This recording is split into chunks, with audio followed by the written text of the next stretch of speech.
Hello everybody and welcome. In this video I'm going to show you how to fix when one earbud isn't working on your SOUNDCORE Dot FreeEye.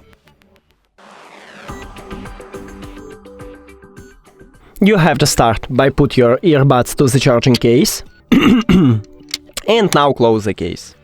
So the earbuds are disconnected from your phone, and after that just open it to reconnect them. After that, check, maybe it fixes your problem. If it doesn't, we should perform a hard reset. To perform a hard reset, put your earbuds to the charging case, and after that, right here at the bottom, we have this connection button. Press and hold it until this LED light starts flashing red 3 times.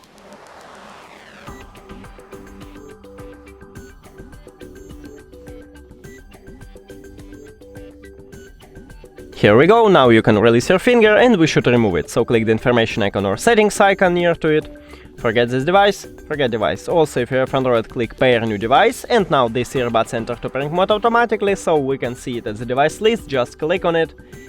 And that's it. Thank you for watching this video. If you found it helpful, please consider subscribing to the channel and leave the like on the video. It's really important to us. See you later!